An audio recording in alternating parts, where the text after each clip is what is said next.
ओम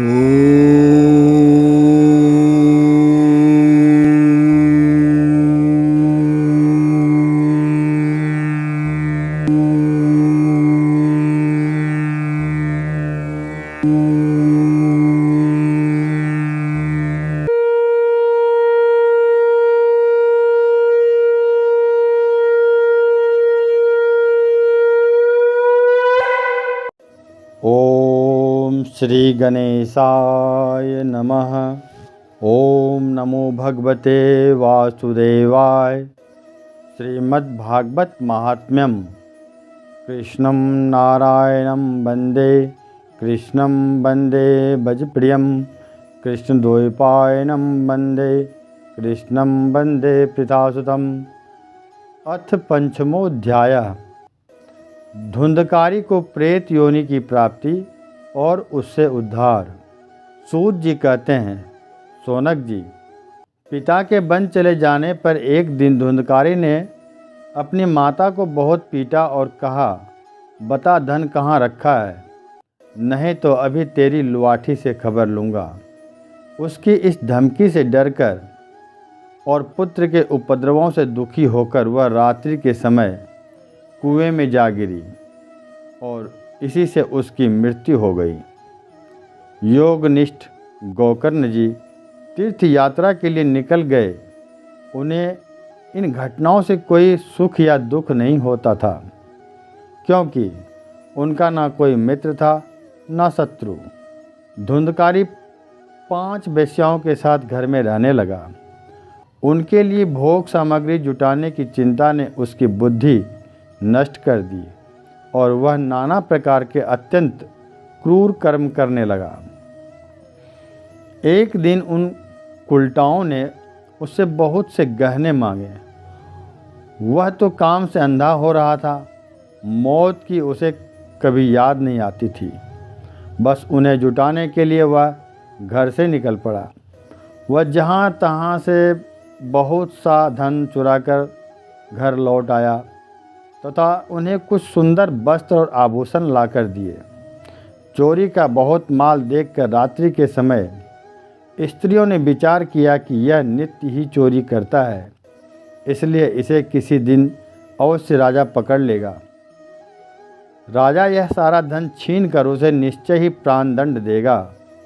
जब एक दिन इसे मरना ही है, तब हम ही धन की रक्षा के लिए गुप्त रूप से इसको क्यों न मार डालें। इसे मारकर हम इसका माल लेकर कहीं चले जाएंगे। ऐसा निश्चय कर उन्होंने सोए हुए धुंधकारी को रस्सियों से कस दिया और उसके गले में फांसी लगाकर उसे मारने का प्रयत्न किया। जब वह जल्दी ना मरा तो उन्हें बड़ी चिंता हुई।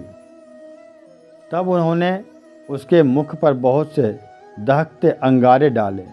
इससे वह अग्नि की लपटों में बहुत छटपटा कर मर गया। उन्होंने उसके शरीर को एक गड्ढे में डालकर गाड़ दिया। सच है, स्त्रियां प्रायः बड़ी दुस्साहसी होती है। उनके इस कृत्य का किसी को भी पता न चला। लोगों के पूछने पर कह देती थी कि हमारे प्रीतम पैसे के लोभ से अब की बार कहीं दूर चले गए हैं, इसी वर्ष के अंदर लौट आएंगे। बुद्धिमान पुरुष को दुष्टा स्त्रियों का कभी विश्वास न करना चाहिए। जो मूर्ख इनका विश्वास करता है उसे दुखी होना पड़ता है। इनकी वाणी तो अमृत के समान, किंतु हृदय छुरे की धार के समान तीक्ष्ण होता है। वे कुलटाएं धुंधकारी की सारी संपत्ति समेटकर वहाँ से चंपत हो गई। उनके ऐसे ना जाने कितने पति थे और धुंधकारी अपने कुकर्मों के कारण भयंकर प्रेरित हुआ। वह 10 दिशाओं में भटकता रहता था तथा भूख प्यास से व्याकुल होने के कारण हा देव चिल्लाता रहता था, परंतु उसे कहीं भी कोई आश्रय ना मिला। कुछ काल बीतने पर गोकर्ण ने भी लोगों के मुख से धुंधकारी की मृत्यु का समाचार सुना। तब उसे अनाथ समझकर उन्होंने उसका गया जी में श्राद्ध किया और भी जहाँ जहाँ वे जाते थे उसका श्राद्ध अवश्य करते थे। इस प्रकार घूमते घूमते गोकर्ण जी अपने नगर आए और रात्रि के समय दूसरों की दृष्टि से बचकर सीधे अपने घर के आंगन में सोने के लिए पहुँचे। वहाँ अपने भाई को सोया देख आधी रात के समय धुंधकारी ने अपना बड़ा विकट रूप दिखाया। वह कभी भेड़ा, कभी हाथी, कभी भैंसा और कभी अग्नि का रूप धारण किया। अंत में वह मनुष्य के आकार में प्रकट हुआ। ये विपरीत अवस्थाएं देखकर गोकर्ण ने निश्चय किया कि यह कोई दुर्गति को प्राप्त हुआ जीव है। तब उन्होंने उससे धैर्यपूर्वक पूछा। गोकर्ण ने कहा, तू कौन है? रात्रि के समय ऐसे भयानक रूप क्यों दिखा रहा है? तेरी यह दशा कैसे हुई? हमें बता तो सही, तू प्रेत है, पिशाच है अथवा कोई राक्षस है? सूत जी कहते हैं, गोकर्ण के इस प्रकार पूछने पर वह बार बार जोर जोर से रोने लगा। उसमें बोलने की शक्ति नहीं थी, इसलिए उसने केवल संकेत मात्र किया। तब गोकर्ण ने अंजलि में जल लेकर उस पर छिड़का। इससे उसके पापों का शमन हुआ और वह इस प्रकार कहने लगा। प्रेत ने बोला, मैं तुम्हारा भाई हूँ, मेरा नाम धुंधकारी। मैंने अपने ही दोष से अपना ब्राह्मणत्व कर दिया है। मेरे कुकर्मों की गिनती नहीं है। मैं तो महान अज्ञान में चक्कर काट रहा, इसी से मैंने लोगों को बड़ी हिंसा की है। अंत में कुछ स्त्रियों ने मुझे तड़पा तड़पा कर मार डाला। इसी से सब प्रेत योनि में पड़कर यह दुर्दशा भोग रहा। अब दैववश कर्मफल का उदय होने से मैं केवल वायु भक्षण करके जी रहा हूँ। भाई, तुम दया के समुद्र हो, अब किसी प्रकार जल्दी ही मुझे इस योनि से छुड़ाओ। गोकर्ण धुंधकारी की सारी बातें सुनी और तब उसने बोले। गोकर्ण ने कहा, भाई, मुझे इस बात का आश्चर्य है। मैंने तुम्हारे लिए विधिपूर्वक गया में पिंडदान किया, फिर भी तुम प्रेत योनि से मुक्त कैसे नहीं हुए? यदि गया श्राद्ध से भी तुम्हारी मुक्ति नहीं हुई, तब इसका कोई और उपाय नहीं है। अच्छा, तुम सब बात खोल कर कहो, मुझे अब क्या करना चाहिए? प्रेत ने कहा, मेरी मुक्ति सैकड़ों गया श्राद्ध करने से भी नहीं हो सकती। अब तो तुम इसका कोई और उपाय सोचो।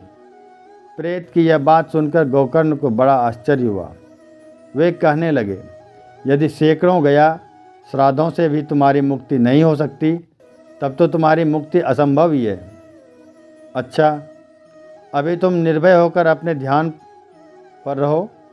मैं विचार करके तुम्हारी भक्ति के लिए कोई दूसरा उपाय करूँगा। गोकर्ण की आज्ञा पाकर धुंधकारी वहाँ से अपने स्थान पर चला गया। इधर गोकर्ण ने रात भर विचार किया, तब भी उन्हें कोई उपाय नहीं सूझा। प्रातःकाल उनको आया देख लोग प्रेम से उनसे मिलने आए। तब गोकर्ण ने रात में जो कुछ जिस प्रकार हुआ था वह सब उन्हें सुना दिया। उनमें जो लोग विद्वान, योगनिष्ठ, ज्ञानी और वेदज्ञ थे, उन्होंने भी अनेकों शास्त्रों को उलट पलट कर देखा तो भी उसकी मुक्ति का कोई उपाय न मिला। तब सबने यही निश्चय किया कि इस विषय में सूर्य नारायण जो आज्ञा करें वही करना चाहिए। अतः गोकर्ण ने अपने तपोबल से सूर्य की गति को रोक दिया। उन्होंने स्तुति की, भगवान, आप सारे संसार के साक्षी हैं। मैं आपको नमस्कार करता हूँ। आप मुझे कृपा करके धुंधकारी की मुक्ति का साधन बताइए। गोकर्ण की यह प्रार्थना सुनकर सूर्यदेव ने दूर से ही स्पष्ट शब्दों में कहा, श्रीमद्भागवत से मुक्ति हो सकती है, इसलिए तुम उसका सप्ताह पारायण करो। सूर्य का यह धर्मज्ञ वचन वहाँ सभी ने सुना। तब सबने यही कहा कि प्रयत्नपूर्वक यही करो। यह साधन बहुत सरल। अतः गोकर्ण जी भी तदनुसार निश्चय करके कथा सुनाने के लिए तैयार हो गए। देश और गांवों से अनेकों लोग कथा सुनने के लिए आए। बहुत से लंगड़े, लूले, अंधे, बूढ़े और मंद बुद्धि पुरुष भी अपने पापों की निवृत्ति के उद्देश्य से वहां आ पहुँचे। इस प्रकार वहाँ इतनी भीड़ हो गई कि उसे देखकर देवताओं को भी आश्चर्य हुआ था। जब गोकर्ण जी व्यास गद्दी पर बैठकर कथा कहने लगे तब वह प्रेत भी वहाँ आ पहुँचा और इधर उधर बैठने के लिए स्थान ढूंढने लगा। इतने में ही उसकी दृष्टि एक सीधे रखे हुए 7 गांठ के बांस पर पड़ी। उसी के नीचे के छिद्र में घुसकर वह कथा सुनने के लिए बैठ गया। वायु रूप होने कारण वह बाहर कहीं बैठ नहीं सकता था, इसलिए बांस में घुस गया। गोकर्ण जी ने एक वैष्णव ब्राह्मण को मुख्य बनाया और प्रथम स्कंद से ही स्पष्ट स्वर में कथा सुनानी आरंभ कर दी। श्रोता सायंकाल में जब कथा को विश्राम दिया तब एक बड़ी विचित्र बात हुई। वहाँ सभासदों के देखते देखते उस बांस की एक गांठ तड़ तड़ शब्द करती फट गई। इसी प्रकार दूसरे दिन सायंकाल में दूसरी गांठ फटी और तीसरे दिन उसी समय तीसरी। इस प्रकार 7 दिनों में 7 गांठों को फाड़कर धुंधकारी 12 स्कंदों के सुनने से पवित्र होकर प्रेत योनि से मुक्त हो गया और दिव्य रूप धारण करके सबके सामने प्रकट हुआ। उसका मेघ के समान श्याम शरीर पीताम्बर और तुलसी के मालाओं से सुशोभित था तथा सिर पर मनोहर मुकुट और कानों में कमनी कुंडल झिलमिला रहे थे। उसने तुरंत अपने भाई गोकर्ण को प्रणाम करके कहा, भाई, तुमने कृपा करके मुझे प्रेत योनि की यातनाओं से मुक्त कर दिया। यह प्रेत पीड़ा का नाश करने वाले श्रीमद् भागवत की कथा धन्य है तथा श्री कृष्ण के धाम की प्राप्ति कराने वाले इसका सप्ताह पारायण भी धन्य है। जब सप्ताह श्रवण का योग लगता है तब सब पाप थर्रा उठते हैं कि अब यह भागवत की कथा जल्दी ही हमारा अंत कर देगी। जिस प्रकार आग गीली सूखी छोटी बड़ी सब तरह की लकड़ियों को जला डालती है, उसी प्रकार यह सप्ताह श्रवण मन वचन और कर्म द्वारा किए हुए नए पुराने छोटे बड़े सभी प्रकार के पापों को भस्म कर देता है। विद्वानों ने देवताओं की सभा में कहा है कि जो लोग इस भारतवर्ष में श्रीमद् भागवत की कथा नहीं सुनते उनका जन्म वृथा ही है। भला मोहपूर्वक लालन पालन करके यदि इस अनित्य शरीर को हृष्ट पुष्ट और बलवान भी बना लिया तो भी श्रीमद् भागवत की कथा सुने बिना इससे क्या लाभ हुआ। अस्थियां ही इस शरीर के आधार स्तंभ हैं। नस नारी रूप रस्सियां से यह बंधा हुआ है। ऊपर से इस पर मांस और रक्त थोपकर इसे चर्म से मढ़ दिया गया है। इसके प्रत्येक अंग में दुर्गंध आती है, क्योंकि है तो यह मल मूत्र का भांड ही। वृद्धावस्था और शोक के कारण यह परिणाम में दुखमय ही है। रोगों का तो घर ही ठहरा, यह निरंतर किसी न किसी कामना से पीड़ित रहता है। कभी इसकी तृप्ति नहीं होती। इसे धारण किए रहना भी एक भार ही है। इसके रोम रोम में दोष भरे हुए हैं और नष्ट होने में इसे एक क्षण भी नहीं लगता। अंत में यदि इसे गाड़ दिया जाता है तो इसके कीड़े बन जाते हैं। कोई पशु खा जाता है तो यह विष्ठा हो जाता है और अग्नि में जला दिया जाता है तो भस्म की ढेरी हो जाता है। ये 3 ही इसकी गतियाँ बताई गई है। ऐसे अस्थिर शरीर से मनुष्य अविनाशी फल देने वाला काम क्यों नहीं बना लेता। जो अन्न प्रातः काल पकाया जाता है वह सायंकाल तक बिगड़ जाता है। फिर उसी के रस से पुष्ट हुए शरीर की नित्यता कैसी। इस लोक में सप्ताह श्रवण करने से भगवान शीघ्र ही प्राप्ति हो सकती है। अतः सब प्रकार दोषों की निवृत्ति के लिए एकमात्र यही साधन है। जो लोग भागवत की कथा से वंचित हैं वे तो जल बबूदे और जीवों में मच्छरों के समान केवल मरने के लिए ही पैदा होते हैं। भला जिसके प्रभाव जड़ और सूखे हुए बांस की गांठें फट सकती है, उस भागवत कथा का श्रवण करने से चित्त की गांठ खुल जाना कौन बड़ी बात है। सप्ताह श्रवण करने से मनुष्य के हृदय की गांठ खुल जाती है। यह भागवत कथा रूप तीर्थ संसार के कीचड़ को बड़ा ही पट्टू है। विद्वानों का कथन है कि जब धोने में यह हृदय में स्थिर हो जाता है तब मनुष्य की मुक्ति निश्चित ही समझनी चाहिए। जिसके लिए बैकुंठवासी पार्षदों के सहित एक विमान उतरा। सब लोगों के सामने ही धुंधकारी उस विमान पर चढ़ गया। तब उस विमान पर आए हुए पार्षदों को देखकर उनसे गोकर्ण ने यह बात कही। गोकर्ण ने पूछा, भगवान के प्रिय पार्षदों, यहाँ हमारे अनेकों शुद्ध हृदय श्रोतागण हैं, उन सब के लिए आप लोग एक साथ बहुत से विमान क्यों नहीं लाए? हम देखते हैं कि यहाँ सभी ने समान रूप से कथा सुनी है, फिर फल में इस प्रकार का भेद क्यों बताइए? हुआ यह, भगवान के सेवकों ने कहा, हे मानद, इस फल भेद का कारण इसके श्रवण का भेद ही है। यह ठीक है कि श्रवण तो सबने समान रूप से ही किया है, किंतु इसके जैसा मनन नहीं किया। इसी से एक साथ भजन करने पर उसके फल में भेद रहा। इस प्रेत ने 7 दिनों तक निराहार रहकर श्रवण किया था तथा सुने हुए विषय का स्थिर चित्त से यह खूब मनन निधि ध्यान से भी करता रहता था। जो ज्ञान दृढ़ नहीं होता वह व्यर्थ हो जाता है। इसी प्रकार ध्यान ना देने से, श्रवण का, संदेह से, मंत्र का और चित्त के इधर उधर भटकते रहने से जप का भी कोई फल नहीं होता। वैष्णवहीन देश अपात्र को कारण हुआ श्राद्ध का भोजन, आश्रोत्री को दिया हुआ दान एवं आचारहीन कुल, इन सब का नाश हो जाता है। गुरु वचनों में विश्वास, दीनता का भाव, मन के दोषों पर विजय और कथा में चित्त की एकाग्रता इत्यादि नियमों का यदि पालन किया जाए तो श्रवण का यथार्थ फल मिलता है। यदि ये श्रोता फिर से श्रीमद् भागवत की कथा सुने तो निश्चय ही सबको वैकुंठ की प्राप्ति होगी। और गोकर्ण जी, आपको तो भगवान स्वयं आकर गोलोक धाम में ले जाएंगे। यों कहकर वे सब पार्षद हरि कीर्तन करते हुए वैकुंठ लोक को चले गए। श्रावण मास में गोकर्ण जी ने फिर उसी प्रकार सप्ताह क्रम से कथा कही और उन श्रोताओं ने उसे फिर सुना। नारद जी, इस कथा की सप्ताह समाप्ति पर जो कुछ हुआ वह सुनिए।